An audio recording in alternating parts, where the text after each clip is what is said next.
আসসালামু আলাইকুম, আমি আলভি। বাকি নামটা আমি ভুলে গেছি, যাই হোক বাকি নামটা ভুলে গেছি আর কি। আসসালামু আলাইকুম, আমি আলভি আর চৌধুরী।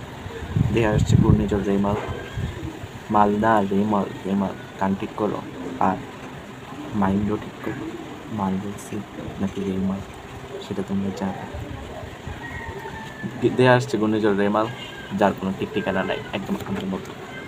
আর আজকে আসবে না সে আমাকে বলছে, কারণ আজকে সানডে, আর সানডে মিনস আইপিএল ফাইনাল, তাই আজকে আসতেছে না।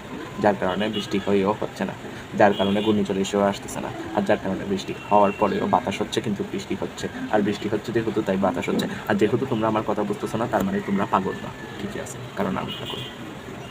আর যেহেতু তোমরা পাগল না, সেহেতু আমি তোমাদেরকে বলে রাখি, তোমাদেরকে পাগল করা আমার দায়িত্ব। বিকজ আমি পাগল, আমি তোমাদেরকে পাগল করবো। সূত্রের অনুযায়ী যেসব বাচ্চারা ভেবে আসো যে ঘূর্ণিঝড়ের কারণে স্কুল বন্ধ দেওয়া হবে, সেই সব বাচ্চারা প্রত্যবর্ষ এখনই ম্যাডাম আসবে, প্রত্যবর্ষ কোনো স্কুল বন্ধ না, স্কুল খোলা। আর যেসব কলেজ অফ মানে আরাডুল্লা, তাদেরকেও বলে রাখি প্রত্যবর্ষ এখন স্যার আসবে, কারণ কলেজও খোলা। আর যেসব আমাদের সিনিয়র ভাই ভার্সিটি, তাদেরকেও বলে রাখি ইসলাম ভাইয়া পড়তে বসেন, ভার্সিটি আছে, ক্লাস আছে, ক্লাস অফ না।